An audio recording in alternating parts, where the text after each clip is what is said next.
Donc la FG Pro, depuis quelques années, un certain nombre d'années, édite une publication géo annuelle.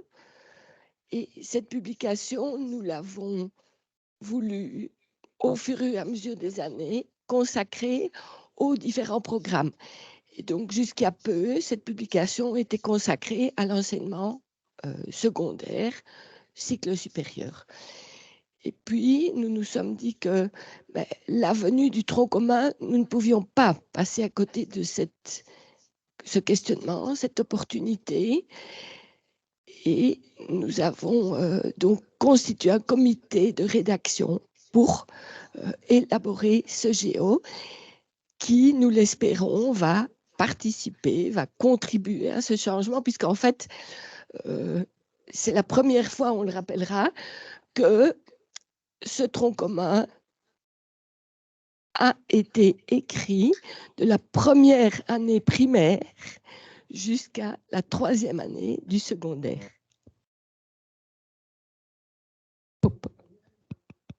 Et le micro ne fonctionne pas. Je vais attendre quelques instants.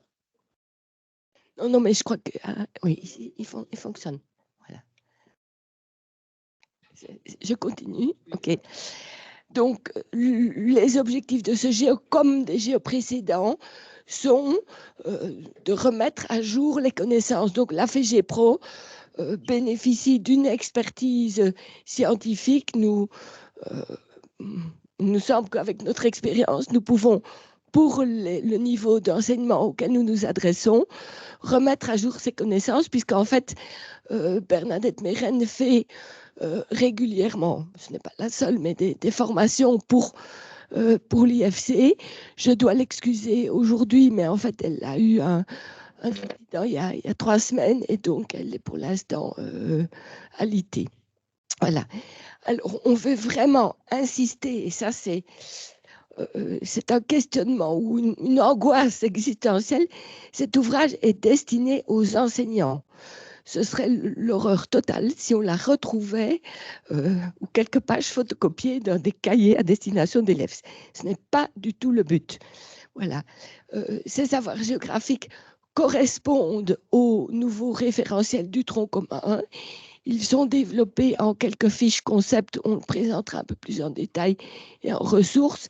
Et nous avons aussi souhaité mentionner les ponts avec les différentes disciplines, prioritairement les disciplines du secteur sciences humaines, mais également les autres disciplines pour offrir notamment aux enseignants de l'enseignement primaire des opportunités de travailler en interdisciplinarité ou pluridisciplinarité. On ne va pas faire ce débat aujourd'hui. Voilà. Alors. Donc, une nouveauté, c'est la première année, c'est la première fois qu'un travail pour la géographie s'étend de la première primaire jusqu'à la troisième année du secondaire. Il répond aux finalités du tronc commun, c'est-à-dire que ces savoirs scientifiques sont mis en perspective avec des questions socialement vives.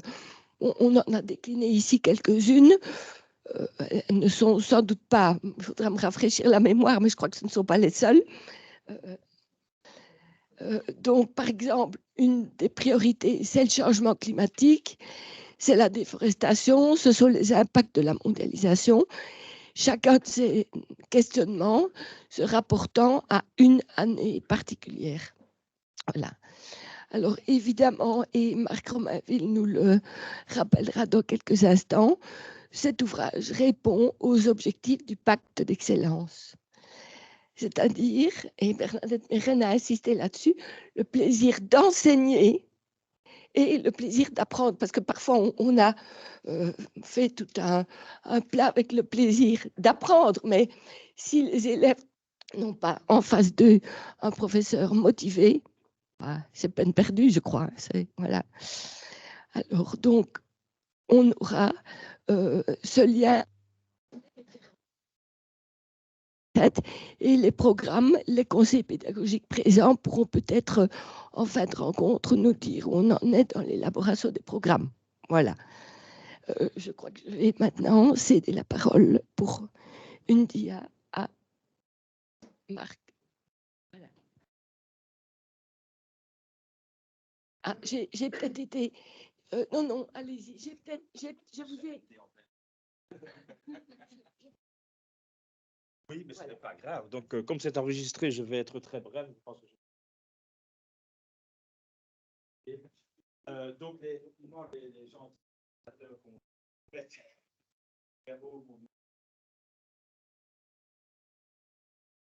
on a fait je suis même prudent dans la vie. Effectivement, c'est remarquable. 2 points de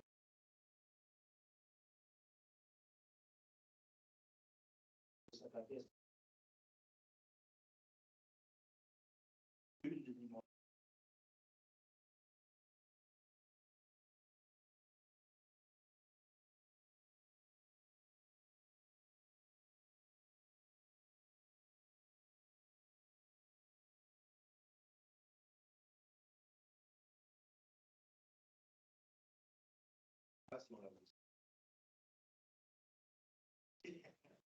C'est une boutade, c'est une boutade. Pardon. Tellement c'est assez manifeste en matière de... écrit tout à l'heure. Il y a une deuxième raison.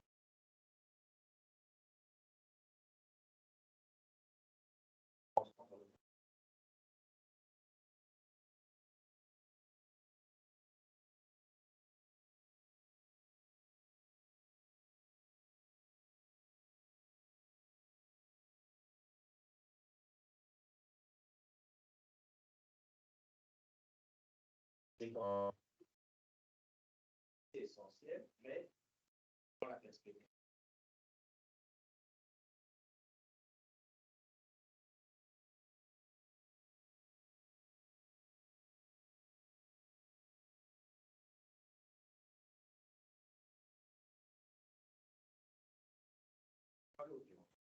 Ou alors la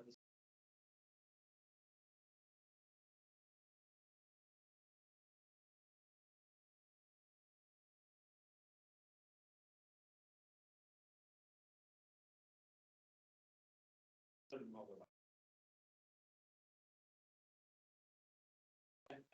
Voilà. Donc, je cède maintenant la parole à Marc, qui était dans le groupe de travail du tronc commun, et donc qui, sans doute au jour le jour, travaille ça avec ses étudiants déjà. Voilà. Donc, je ne sais pas, je peux parler son micro ou... Ouais, pour l'enregistrement, c'est mieux. Bon, allez, je vais parler avec le micro alors. Voilà. Donc ici, comme M. Romainville l'a bien précisé, donc ce n'est pas du tout quelque chose de méthodologique.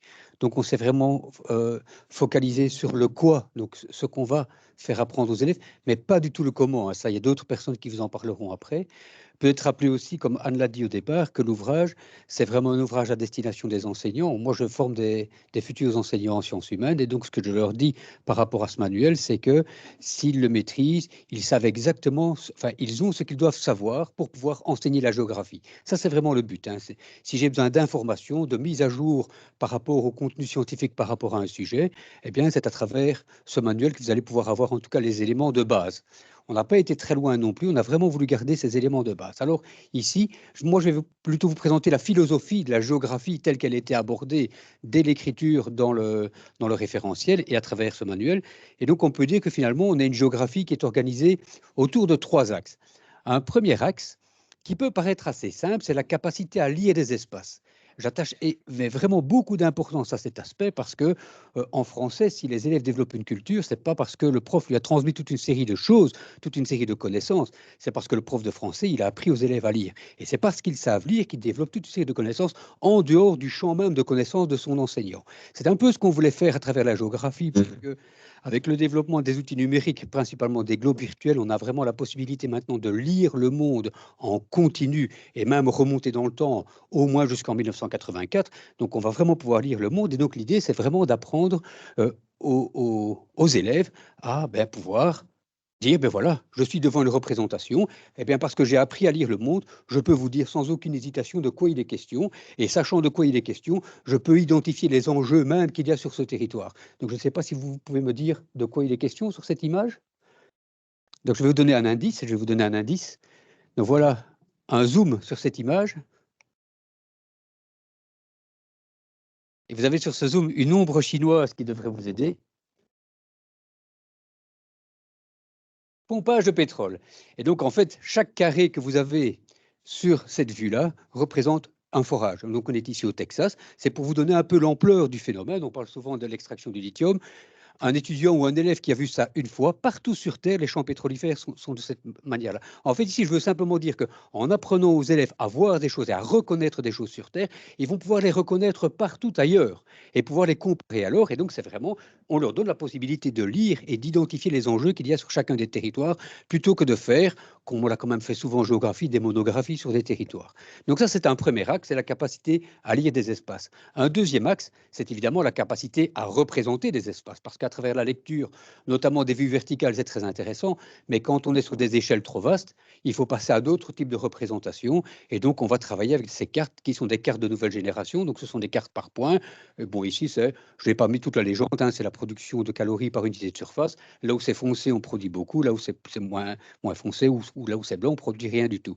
Ça n'a l'air de rien, mais quand on donne ce genre de représentation aux élèves, on n'a pas besoin de texte évidemment derrière, ça c'est la force de la géographie, c'est vraiment la représentation. Je n'ai pas besoin de vous convaincre avec ça. Mais donc c'est un autre axe qui reste très important, c'est la représentation, et qui cette fois-ci, vous en conviendrez par rapport à la précédente, elle est très conceptuelle cette représentation. Et donc on va passer de représentation via des photos qui sont des quasi-réalités à des représentations qui sont beaucoup plus conceptuelles, et apprendre à l'élève à passer de ces quasi-réalités à la conceptualisation des espaces. Et un troisième élément, évidemment, qui est un élément fort important aussi, c'est la capacité à expliquer. La géographie n'est pas une géographie uniquement descriptive, même si on passe beaucoup de temps à décrire, cette description, elle a un objectif, c'est d'expliquer et comprendre le monde. Et donc ça, ce sera le troisième axe qui vise justement à comprendre. Et cette compréhension, elle va en grande partie se faire en comparant des composantes de l'espace. Et donc ici, par exemple, vous avez la représentation du relief, la représentation de la population. On va balayer les deux et automatiquement, les élèves vont pouvoir identifier les liens qu'on va pouvoir faire entre les deux, mais aussi les limites qu'il y a entre ces liens. On ne va pas non plus tomber dans le déterminisme, mais c'est l'objectif justement de passer sur cette partie-là. Donc voilà un peu les trois grands axes. Je pense que là, je ne déstabilise personne. Donc dans le tronc commun, on va faire quoi pour le volet géographique? On va faire de la géographie. Et cette géographie, elle est bien définie sur ces trois axes-là. Alors, dans cette géographie aussi, on a essayé d'assurer dans le tronc commun et à travers ce manuel une progression des apprentissages. De la P1 à la P3, on va surtout observer des milieux. Donc, quand je dis P1, c'est première primaire. Donc, de la P1 à la P3, on va observer des milieux de vie et on va caractériser la nature des activités humaines. Ça, je pense qu'en EDM, il y en a beaucoup qui retrouvent un peu ce qu'on y faisait aussi. Donc, ce n'est pas déstabilisant. Sauf qu'ici, on est de la première à la troisième primaire. Donc, on va réactiver déjà ces apprentissages-là beaucoup plus tôt dans le cursus. De la P4 à la P5, on va apprendre à comparer des composantes de l'espace. Là aussi, les profs d'études du milieu s'y retrouvent facilement, mais ici, on est en quatrième et cinquième. En quatrième primaire, on va travailler à l'échelle des grandes régions agrogéographiques, et en cinquième primaire, on va travailler à l'échelle de la Belgique sur la répartition du relief, de l'hydrographie de la population, et faire des liens entre eux. Et on va travailler aussi dès la cinquième primaire à l'échelle de l'Europe sur ces mêmes composantes de l'espace. À partir de la P6, là, il y a vraiment un changement qui s'opère dans la façon d'enseigner la géographie. C'est que jusqu'en P5, on va travailler sur les fondamentaux de la géographie, donc ce qu'on appelle parfois la culture générale en géographie, en tout cas les grandes composantes de l'espace. Et à partir de la P6, tout en continuant à enrichir cette connaissance des grandes composantes de l'espace et cette culture générale, en tout cas cette capacité à lire les espaces, on va commencer à aborder des enjeux. Donc la géographie, ce n'est pas uniquement pour faire de la géographie, c'est vraiment là pour comprendre le monde. On le fait déjà avant de manière un peu plus modeste. Ici, c'est déclaré avec, on prend vraiment les grands enjeux et celui-là, vous le connaissez. Donc en P6, on va travailler sur le réchauffement climatique. En S1, on va travailler sur la mutation des espaces. Donc en première secondaire, déforestation, étalement urbain et mutation de l'espace agricole. Mutation de l'espace agricole, un bel exemple, c'est le remembrement que vous connaissez en études du milieu. En S2, les effets de la mondialisation sur les territoires. Et je me suis trompé, ce n'est pas P6, j'ai une petite erreur. C'est S3 ici, évidemment. S3, là, vous n'êtes absolument pas déstabilisé si vous êtes en géographie. On travaille toujours sur les risques naturels. Voilà, donc ça, c'est pour vous balayer un peu vraiment les axes et puis la progression des apprentissages. Et ensuite, rappeler que la géographie, comme l'histoire, comme la formation économique et sociale, c'est aussi une démarche d'investigation. Et donc, au-delà de tout ça, on apprend aussi aux élèves à interroger, à explorer et à comprendre le monde, mais à travers quelque chose qui est codifié. C'est-à-dire, regarder avec la géographie, c'est mettre une paire de lunettes tout à fait particulière. Et c'est donc d'abord regarder des répartitions spatiales. Donc ici, je n'ai pas mis de légende, mais c'est la répartition de la population dans une partie du territoire européen. Et donc, les élèves, quand ils vont regarder ça, on va leur apprendre à mettre en évidence, évidemment, des disparités. Et ces disparités, elles ne sont pas là uniquement pour meubler ou pour question pour un champion, c'est vraiment pour apprendre aux élèves à s'interroger. Et donc, interroger des réalités sous l'angle de la géographie, c'est les interroger à travers des disparités spatiales. Et ensuite, à partir de là, on va pouvoir comparer ces répartitions, en tout cas comparer ces foyers avec d'autres composantes de l'espace. Et en les comparant, les élèves vont commencer à établir des liens. Et ils vont voir que, tiens, oui, effectivement, dans des zones où le relief était moins accidenté, j'observais des plus fortes concentrations de population. Dans les zones où c'est moins concentré, enfin, où il y a plus de relief, j'observais moins de concentration. Et on ira sur d'autres territoires pour montrer que ce n'est pas une constante à travers le monde, ceci. Et donc, on va aussi voir, donc ici, je n'ai pris qu'un exemple. Mais donc, c'est finalement ça la démarche d'investigation en géographie, c'est observer pour se questionner, on observe des répartitions, on met en évidence des disparités, ça suscite un tas de questions. Moi, je le vois avec mes étudiants, quand j'observe des disparités, je sais que si au bout de l'observation, ils commencent à me poser des questions, j'ai réussi. S'ils ne me posent pas de questions, c'est que j'ai raté le bazar. Et donc, je recommence. Enfin, j'essaye autre chose. Mais il y a vraiment cette idée-là, c'est amener l'élève à se poser des questions par rapport à toute une série de choses. Et à partir de là, on peut y aller. Ils vont être partie prenante au processus d'apprentissage. Voilà. Alors, c'est un ouvrage collectif, évidemment, qui est destiné aux enseignants.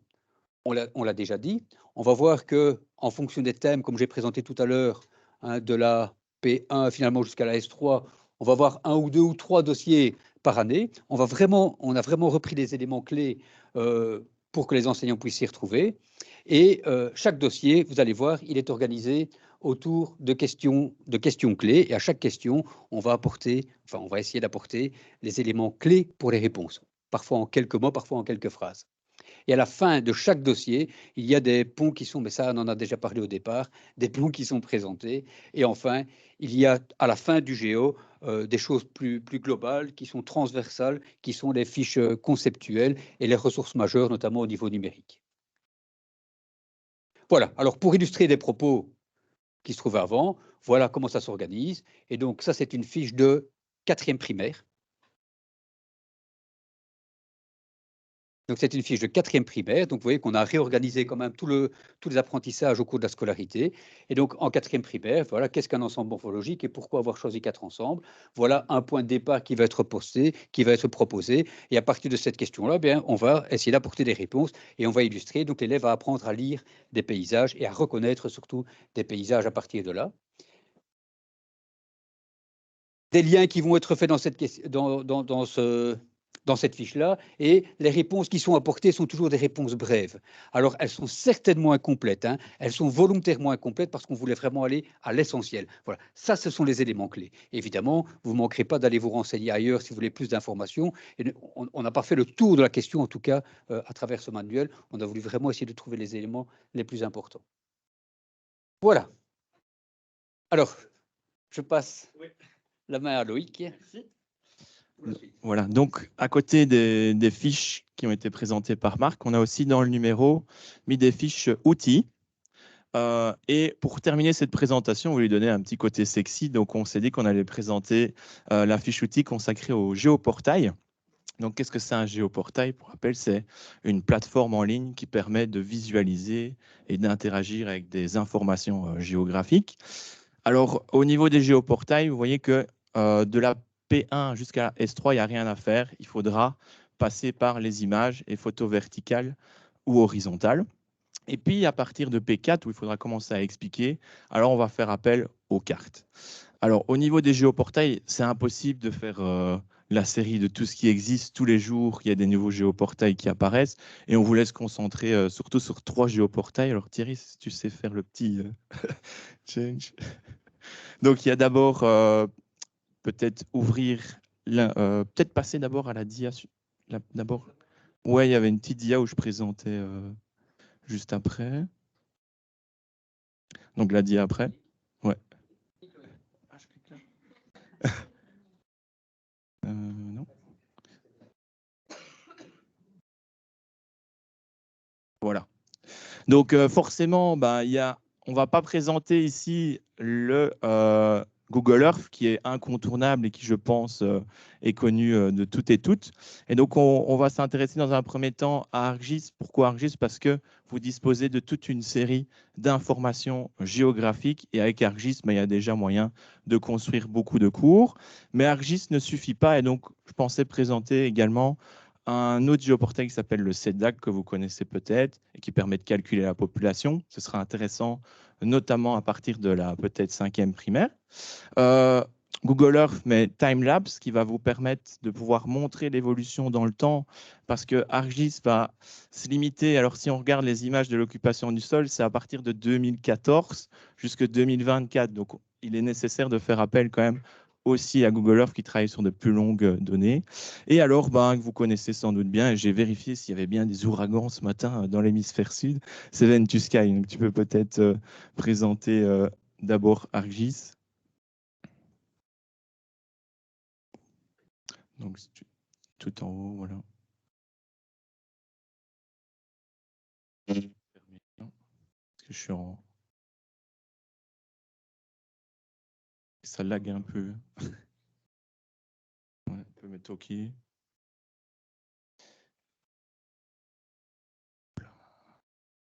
alors, dans la partie détail, cliquez sur le petit logo du milieu. Vous avez en fait, donc ArcGIS, c'est une carte dans laquelle vous allez pouvoir mettre toute une série de couches. Alors, si tu vas vers les couches du bas, j'ai repris, moi, toute une série de couches qui pourraient être intéressantes depuis la première primaire jusqu'à la 3e secondaire. Donc, vous pouvez accéder à la population mondiale. Donc, Marc l'a utilisé pour montrer avec les densités de population en Inde. Donc tout ça, ça permet d'avoir des couches qui travaillent à l'échelle de l'ensemble du globe, plutôt que de devoir trouver chaque fois des cartes de population par pays. Donc ça, c'est un gain de temps quand même assez important. Et donc on ne va pas montrer toutes les couches, mais j'ai vraiment repris tout. Il y a aussi peut-être juste celle de deux couches au-dessus, l'hydrographie, qui va être également intéressante pour la 5e primaire. Et donc vous avez... Oui.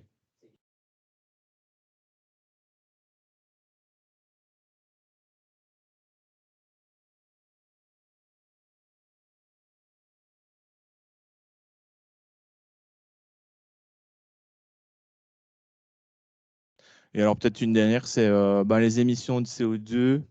Je pense qu'il y avait en dessous. Ouais, Global Anthropology. Voilà. Et donc vous avez vraiment, je me suis amusé à regarder qu'est-ce qui serait intéressant d'avoir comme couche pour chaque année. Et j'ai pu trouver dans ArcGIS les infos qu'il me fallait. Voilà. Alors, à côté d'ArcGIS, donc il y a aussi d'autres géoportails qui pourraient être intéressants dans le 2e onglet. Donc voilà, et on voit bien les routes maritimes sur cette carte-là. C'est intéressant. Donc ici, c'est le CEDAC, je pense que certains connaissent, et ça permet de calculer la population pour une zone. Et donc, dès la 5e primaire, ça va être intéressant, vu qu'il va falloir commencer à expliquer les répartitions de population à l'échelle de la Belgique et à l'échelle de l'Europe. Donc, si on clique, après, il va nous calculer la population. Alors, peut-être que là, le cercle est un peu trop grand, non? Je ne sais pas. Voilà. Ensuite,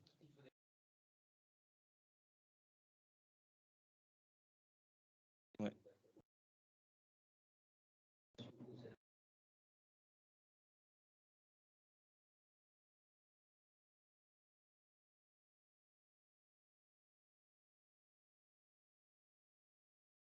Alors, voilà, et vous avez aussi, en plus, là, je vois la possibilité d'avoir une structure par âge de la population.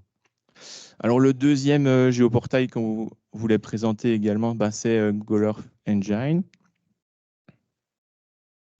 Voilà. Alors, si tu vas dans le volet de gauche, on peut peut-être montrer l'évolution de l'urbanisation à Dubaï.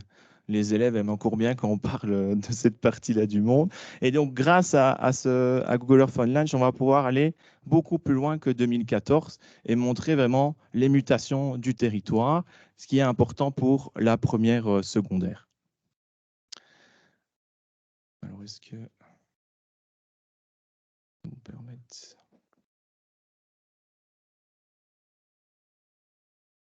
Voilà. Donc, on voit bien les petites îles artificielles qui apparaissent au fur et à mesure du temps.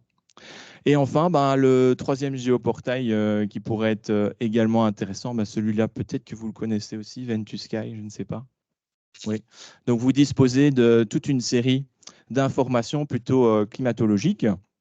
Et notamment, pour les ouragans, ça va permettre de pouvoir faire des projections sur la trajectoire de l'ouragan, éventuellement anticiper la présence de l'aléa dans une île comme Madagascar ou dans l'océan Atlantique, etc. Donc là, on voyait que j'avais regardé, il y avait 2 petits ouragans qui avaient l'air d'être créés dans l'hémisphère sud à cette époque-ci. Ça a l'air de laguer un petit peu. Voilà. Et donc, vous disposez... Alors, c'est plus intéressant de travailler. Moi, des fois, je travaille avec l'application sur le GSM, mais là, on ne dispose pas de toutes les couches, tandis que sur l'application avec l'ordinateur, on dispose de toutes les couches. Donc, c'est quand même plus intéressant de travailler avec l'ordinateur pour Ventusky. Alors, attention avec ces géoportails. Donc, du coup, là, Thierry, on peut peut-être revenir sur le PowerPoint. Voilà. Et donc, la dia, et là, c'est moi qui l'ai. Voilà. Donc, les avantages, vous disposez d'une multitude d'informations géographiques qui sont mises à jour. Ça va permettre le changement d'échelle, du passer du global au local. Et on va pouvoir superposer des informations pour pouvoir expliquer des répartitions spatiales. Maintenant, l'inconvénient, c'est que moi, quand j'ai dû trouver toutes les couches, ça m'a pris quand même un certain temps. Donc, on peut parfois, si on ne cible pas vraiment la recherche, s'y perdre. À côté de ça, aussi un petit défaut, c'est qu'ici, la superposition, elle se fait directement dans le géoportail. Et parfois, c'est plus intéressant de demander aux élèves de superposer par eux-mêmes les informations géographiques. Et quand on regarde un petit peu les élèves utiliser Géoportail, ils ont constamment envie de zoomer, dézoomer, etc. Donc, il y a un changement d'échelle qui est permanent, ce qui me fait dire que il ne faut pas oublier, à côté de tous ces géoportails, l'atlas papier, qui va permettre de fixer le territoire. Quand j'ai fait un test il y a 2 semaines en classe, j'aurais montré qu'on n'allait pas utiliser des petites cartes sur des feuilles, mais j'aurais amené l'atlas. Ils ont fait des grands yeux et ils m'ont dit après, monsieur, c'était très difficile parce qu'il y avait une multitude de cartes et ils étaient obligés de bien maîtriser la matière pour choisir la bonne carte dans l'atlas qui allait leur permettre de répondre à la question. Donc ça, je trouvais ça intéressant qu'ils aient fait dans cette auto-évaluation le constat que ça avait été assez difficile avec l'atlas papier aussi. Donc je pense qu'un des enjeux, c'est de rechercher la complémentarité entre toutes les informations géographiques qui sont disponibles dans les géoportails et les informations géographiques qui sont disponibles dans les atlas papier. Voilà. Et du coup, les perspectives, et je redonne la parole à Anne. À la FEGEPRO, on ne s'arrête jamais. On vient à peine de sortir de presse le Géo 87, que le 88 est déjà en élaboration. Alors, nous avons fait le choix, en fait, que ce Géo 88 soit inscrit dans la continuité du Géo 87, c'est-à-dire qu'il va rester centré sur le tronc commun.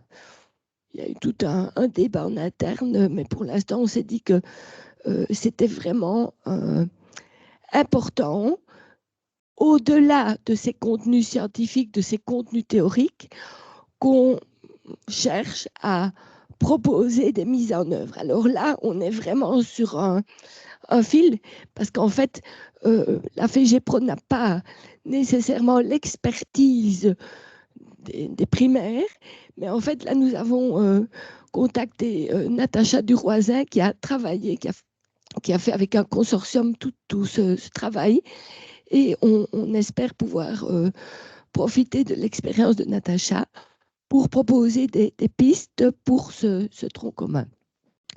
Donc, c'est poursuivre ce changement, c'est accompagner ce changement, et donc, notre volonté de travailler en interaction avec les hautes écoles, c'est aussi pour ça que Thierry nous a invités aujourd'hui, c'est pour ça aussi que Marc a accepté de faire cette présentation.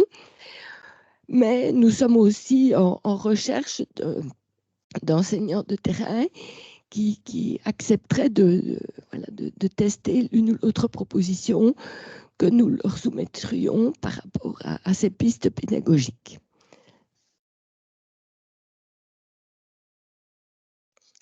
Alors, qui sommes-nous? Je ne sais pas si je dois rappeler qui est la FEGEPRO, qui ne connaîtrait pas la FEGEPRO, comme ça, ou sinon je passe cette dia. Tout le monde connaît la FEGEPRO, c'est très bien. Alors, la dia n'est pas nécessaire. Voilà. Je vous rappelle, mais je suppose que tout le monde connaît les dernières publications. Donc, comme je l'ai dit tout à l'heure, on a vraiment ici la volonté de se centrer sur le tronc commun après avoir sorti plusieurs géos consacrés au secondaire supérieur. Alors, moi, je voudrais pointer un géo qui me tient vraiment à cœur, c'est celui-ci, c'est explorer les territoires du monde. Si vous ne le connaissez pas encore, franchement, je trouve que par rapport au tronc commun, il faudra qu'on le remette encore en avant parce que ce sera vraiment, il y a de la matière là, donc on ne va pas réinventer la roue, mais on va essayer de proposer une progression. Un petit peu le vocabulaire de base avec le français. Quand on apprend à lire les territoires, il y a 150 verticales, on sait ce que c'est et comment on les reconnaît partout sur Terre. Vous avez un exemple concret qui est proposé avec un lien. Et donc, si vraiment vous vous sentez, parce que on est un peu mal à l'aise au départ quand on apprend à lire les territoires, parce que nous-mêmes, on ne nous a pas appris à les lire. Donc, finalement, on doit se former sur le tas. Eh bien, cet ouvrage-là, il avait cet objectif-là, c'était justement d'outiller ceux qui voulaient apprendre à lire les territoires. Et donc, ça, c'était avant le tronc commun. Et évidemment, le tronc commun a pris cette orientation puisque les moyens, maintenant, nous invitent beaucoup plus à lire qu'à conceptualiser, en tout cas pour la phase d'exploration.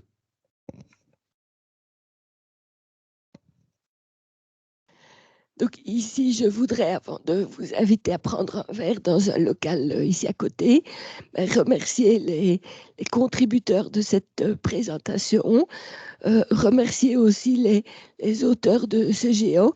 Alors, il y a Selim qui n'a pu se joindre à nous parce qu'il est pour l'instant en RDC, mais Selim, il est vraiment une des chevilles ouvrières de la FGPro pour la mise en flipbook de tous ces géos sur le site, puisque en fait, notre souhait, ce sont, en tout cas pour l'instant, de conserver les publications papier qui, qui ont un certain succès, mais on sait que la génération des jeunes étudiants, ils sont, je crois, uniquement à consulter en ligne. Et donc pour ça, Célim est vraiment la cheville ouvrière du site et des flipbooks. Est-ce que j'ai oublié de remercier quelqu'un? Mais je remercie en tout cas Marc Romainville de s'être déplacé pour soutenir notre publication. On ne va pas lui demander d'écrire l'éditorial du jeu suivant, mais je crois que son soutien est pour nous un gage de qualité de notre publication. Je passe la parole à Thierry qui va nous inviter à nous déplacer. Voilà, donc pour la suite, ben voilà, on vous propose d'aller boire un verre de manière... Ah oui, peut-être d'abord la question-réponse. Qui a une question? C'est toujours le premier qui doit se lancer.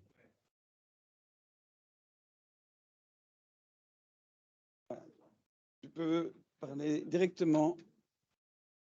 C'est un micro. Et on peut le lancer après.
Oui.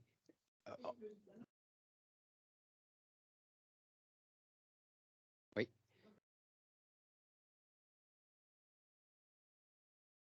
C'est pas vraiment volontaire. Au départ, on voulait faire tous les ensembles, enfin tous les paysages en Belgique, mais pour des raisons de volume de contenu, on nous a demandé de nous en tenir aux principaux éléments qui structuraient le territoire belge. Et donc l'objectif, c'était pas de faire le tour de l'ensemble des paysages agrogéographiques, comme on les appelle habituellement. C'était vraiment, enfin nous, au départ, on souhaitait le faire, mais en quatrième primaire, on nous a dit que le volume de matière était trop important, et donc on nous a demandé de nous tenir vraiment aux éléments clés qui structuraient. Et donc c'était vraiment ça, cette idée. Mais ça, si vous voulez, on peut en reparler un peu après pour vous donner des clés, justement, voir. Voilà, c'est ça. Parce qu'ici, c'est donc vraiment l'idée, comme d'ailleurs dans tous les contenus qui sont abordés, ces contenus ne sont pas abordés pour faire des monographies thématiques ou des monographies de territoire. Ces contenus, ils sont vraiment, en fait, presque des prétextes. Alors, à la fois, on va développer une culture générale sur les paysages en géographie, mais ce sont surtout des prétextes pour pouvoir développer des compétences, des savoir-faire géographiques. Et les savoirs, évidemment, ils sont associés aussi. Mais il y a vraiment cette notion de compétence et de savoir-faire géographique qu'on développe. Et alors, à chaque fois, pour chaque année, on a pris un sujet qui nous paraissait adapté à l'année, mais sans aller trop loin pour ne pas non plus noyer les élèves, parce que, comme vous l'avez dit, vous, en tant qu'institutrice, vous avez toutes les matières à aborder. Hein. Voilà. Et donc, il fallait vraiment qu'on aille à l'essentiel.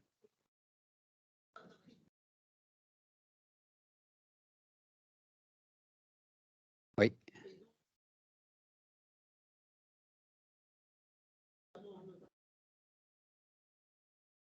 Et comme la réalisation des programmes est liée à la validation de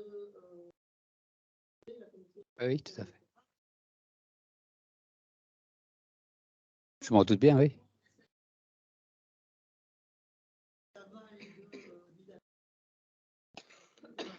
Oui, et ça, c'est une remarque vraiment à avoir à l'esprit dans tous les cas. Enfin, j'étais ce matin encore en classe avec mes étudiants et on travaillait justement sur une des séquences du tronc commun.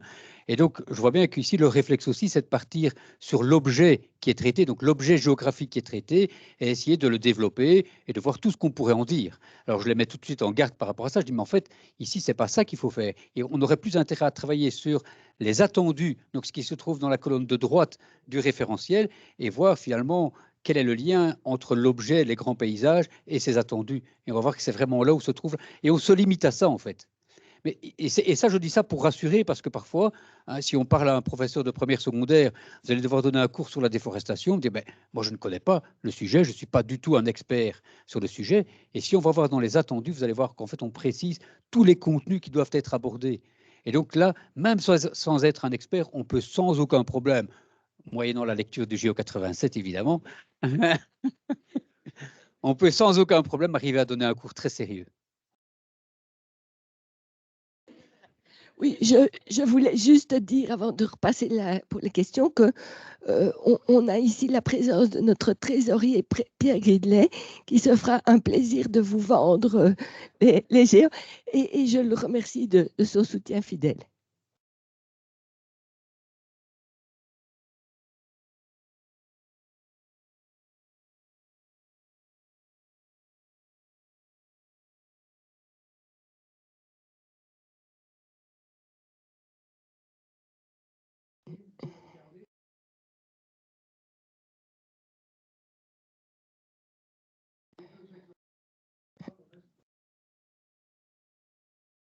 D'autres questions? Je crois qu'il y a des... Ah oui. Allez-y.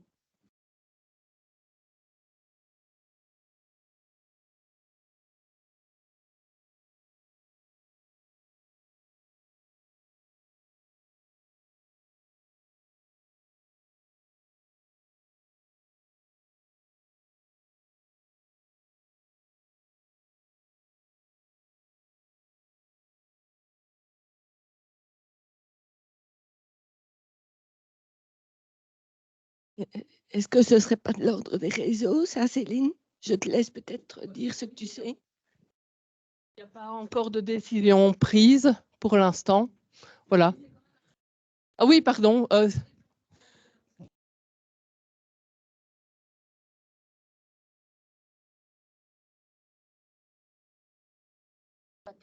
Non, non, non, il n'y a pas de prescrit là-dessus.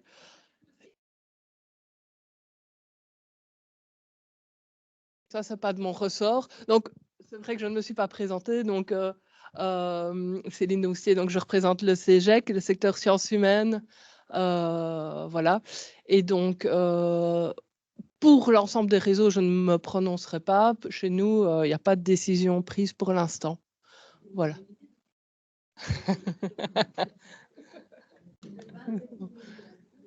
Non. Ben oui, mais... Oui.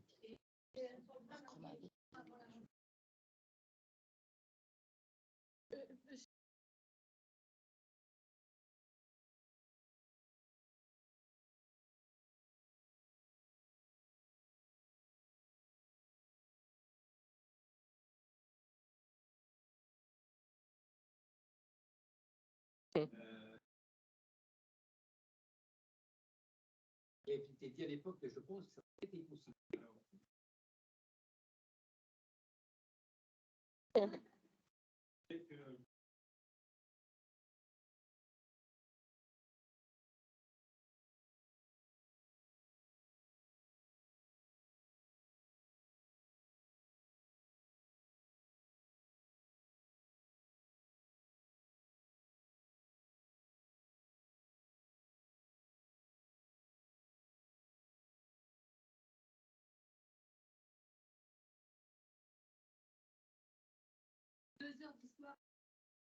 Ah non, non, pas du tout qui était dit.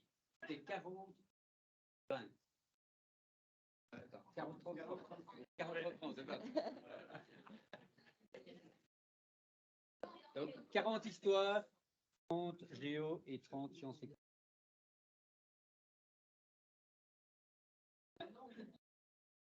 C'est sur l'année, hein, on n'a pas besoin d'une semaine. La question ne se posait pas a priori puisque c'est sur l'année. On va aborder des sujets. De toute façon, on verra qu'à certains moments, on peut faire des croisements. À d'autres moments, si on prend en S1 en histoire, par exemple, les rapports un citoyen, État, religion, c'est difficile de coupler ça avec la dynamique des territoires. Et donc, à un certain moment, il y aura une formation qui sera plus axée sur l'histoire. Ça durera 2 ou 3 ou 4 heures, j'en sais strictement rien. Et on n'a pas tellement besoin de compter par heure, par semaine.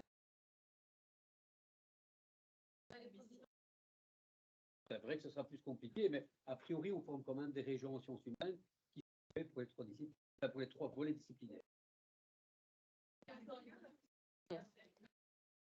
On va, monsieur, attendez, est-ce que votre question est à...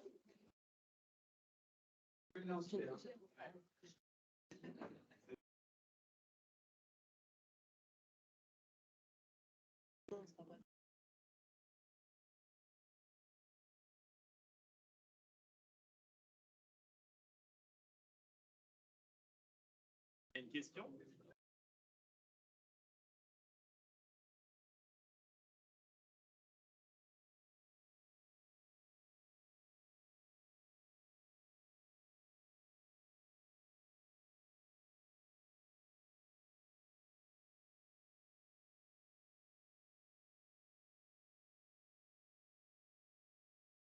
S3.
Voilà, donc depuis le référentiel, donc depuis 2000, la géographie a été définie dans l'enseignement, donc dans sa transposition dans l'enseignement, comme l'étude des interactions entre l'homme et son environnement. Et donc, on a effectivement, depuis plus de 20 ans, abandonné l'idée d'une géographie qui serait d'un côté physique et une géographie qui serait d'un côté humain. Même si au niveau des universités, on peut encore continuer à l'aborder comme ça, dans sa transposition didactique, elle n'a plus du tout été abordée. Et donc, nous, évidemment, dans le tronc commun, la question ne s'est plus posée puisqu'on a gardé cette orientation qui avait été fixée presque 20 ans auparavant. Donc ça, c'est pour les orientations. Pour la suite, donc, ah oui, le vocabulaire, excusez-moi. Donc pour le vocabulaire, il y a en tout cas 2 sources qui sont assez intéressantes. D'abord, dans le référentiel même, il y a un lexique qui est proposé avec tous les termes spécifiques qui ont été utilisés, avec des définitions simples. La plupart de ces définitions, d'ailleurs, pour le volet géographique en tout cas, sont issues du site de la FEGEPRO. Donc je vous invite quand même à aller voir fegepro.be. Vous avez un petit bouton DICO et là, vous avez plus de 7000 mots qui sont définis de manière remarquablement simple. C'est vraiment intéressant parce que la plupart des dictionnaires en géographie sont particulièrement complexes. Là, ce sont vraiment des définitions qui sont prévues pour les élèves de l'enseignement secondaire et même pour les élèves de l'enseignement primaire. Bonjour. Moi, c'était plutôt les redites entre maintenant les programmes de première, deuxième, troisième et ceux de 4, 5, 6. Enfin, moi, personnellement, je m'en fous parce que je suis régente, mais s'ils revoient 2 fois la matière, est-ce qu'on ne va pas les lasser avec ces sujets d'actualité mondiale? Et en fait, bon, ça, c'est un débat que j'ai eu avec Bernadette Meren il y a quelques jours, peut-être Loïc, on avait évoqué ça.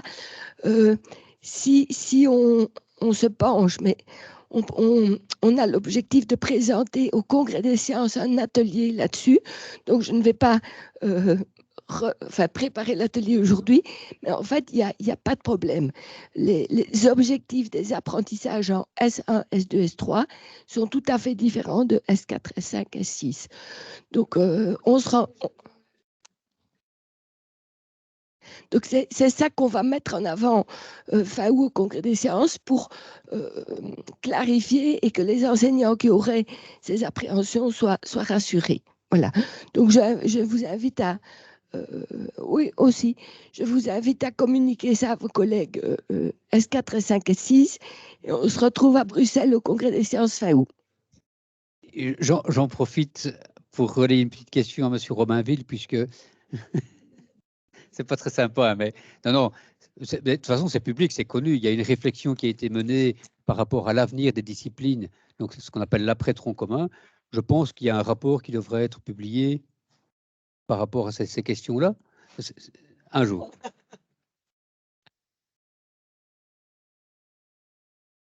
Voilà. Donc je pense qu'on n'est pas à même en fait de répondre aux questions, puisqu'il y aura un après-tronc commun, et après ce tronc commun, il y aura forcément une remise en question des apprentissages qui sont réalisés là, et qui seront fort probablement, enfin je ne sais pas dans quelle direction on dit quoi, mais enfin voilà, ça ne va pas être laissé au hasard, hein, ça j'en suis certain. Pour l'instant, on travaille avec ce qu'on a. On arrivera en S3 en quelle année, dites-moi? En 26, 29, ok? 28, voilà. Donc, pour l'instant, nous travaillons avec nos acquis. Une question pour madame. Une question. Ah, oui.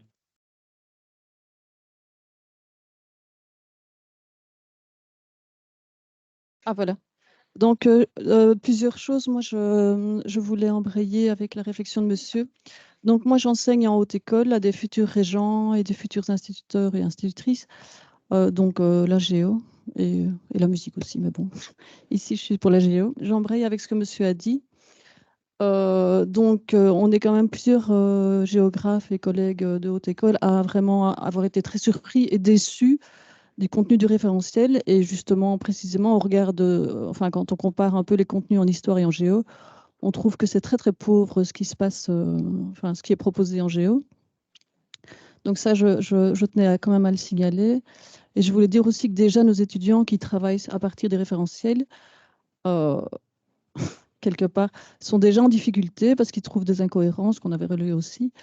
Et je voulais dire aussi que, par exemple, dans les leçons qu'ils nous ont proposées, donc il apparaît assez clairement la question qui me semble primordiale en géographie, à savoir du pourquoi là, il n'y accède même pas, c'est pas faute de leur avoir dit au cours, parce que dans les référentiels, ça n'apparaît pas de manière claire. Il y a, en tout cas, dans les petites classes, on parle beaucoup de, oui, on situe les choses, on s'occupe de l'occupation du sol, on voit les fonctions, mais on ne se pose pas la question, mais pourquoi est-ce que les choses sont à tel endroit, qui me semble-t-il est vraiment la plus-value de la géographie. Et ça ne leur apparaît pas parce que dans les référentiels, ils n'y sont pas. Donc voilà, je tenais quand même à porter la voix de plusieurs de mes collègues par rapport à ça. Donc, il nous semble que le référentiel en termes de déséquilibre histoire et géo est quand même assez flagrant, qu'il y a quand même plusieurs incohérences. Et voilà, nous, de notre côté, on est assez déçus. Par rapport à la géographie physique, justement, il y a quand même des tas de thématiques liées justement aux catastrophes naturelles qui ne sont pas compréhensibles si on n'aborde pas parallèlement la tectonique des plaques, des choses comme ça. Et donc, ça nous semble un appauvrissement vraiment déplorable. Et voilà. Je ne sais pas s'il y a une question, enfin, j'ai bien entendu la réflexion. Nous, le travail qu'on a fait, évidemment, en termes de comparaison, on a listé les attendus qui étaient présents auparavant dans les socles de compétences et on a listé les attendus qui sont aujourd'hui présents dans le tronc commun. Je ne sais pas si vous avez fait l'exercice à ce point de vue-là. Donc, vraiment lister, il y a un tableau synoptique des acquis d'apprentissage qui existe pour les socles de compétences. Pour faire simple, en copiant absolument tout ce qui s'y trouve, les attendus en géo actuellement dans les socles de compétences, de la première primaire à la deuxième secondaire, ça tient sur une page A4, l'ensemble des attendus. Et donc, j'entends bien qu'on peut ne pas être d'accord avec ce qui a été fait, etc. Dire qu'il y a un appauvrissement, je pense que là, c'est peut-être pas tout à fait objectivé, parce que quand on compare les socles avec le tronc commun, la liste des attendus et l'exigence qu'il y a par rapport à ce qu'il y avait avant est quand même considérable. Je ne dis pas on a le droit de ne pas être d'accord, évidemment, et ça, c'est pas du tout un problème. Mais je veux dire, en termes de contenu, on a fait vraiment, et je pense que c'est pas que dans la géographie, hein, en histoire et dans toutes les autres disciplines, il y a eu vraiment une volonté d'augmenter le niveau des acquis qu'on attendait auprès de nos élèves. Alors maintenant, on aurait évidemment pu faire d'autres choix, parce que de toute façon, faire des choix à un certain moment, c'est renoncer aussi, hein, ça vous le savez bien. Donc voilà, il y a eu différentes participations, on a fait avec. Voilà, donc, mais si vous voulez avoir cette comparaison, je peux vous donner un lien où les comparatifs sont faits entre avant en géographie ce qu'on attendait, demain ce qu'on va attendre en géographie. Oui, enfin voilà, tout ça c'est un point de vue, j'entends bien. Et, oui, oui.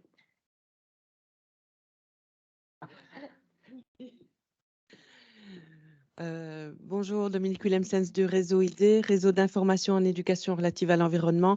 C'est juste pour vous donner une petite info, c'est que voilà, on a été subsidié pour faire un gros travail par rapport au référentiel et donc de traduire et de trouver des pistes, des idées d'activités en lien avec toutes les thématiques environnementales. Et donc, ben voilà, ce sera en ligne à partir du mi-mars à peu près. Voilà, c'est en train d'être mis en ligne. Et vous pourrez trouver, ben voilà, concernant biodiversité, climat, potager, enfin, toutes les thématiques possibles à utiliser dès maternelle jusqu'à mi-secondaire, voilà, pour avoir des idées, pour mettre ça pratiquement en place dans vos classes ou avec vos étudiants. Voilà.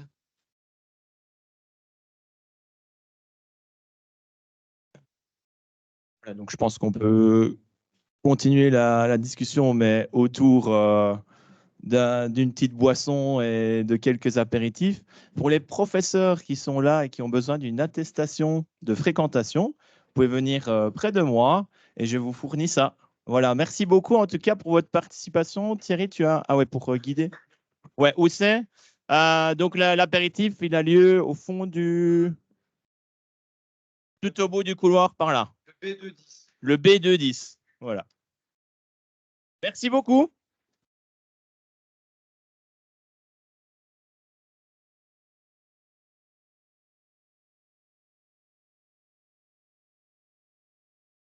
Oui, et j'ai oublié de ça.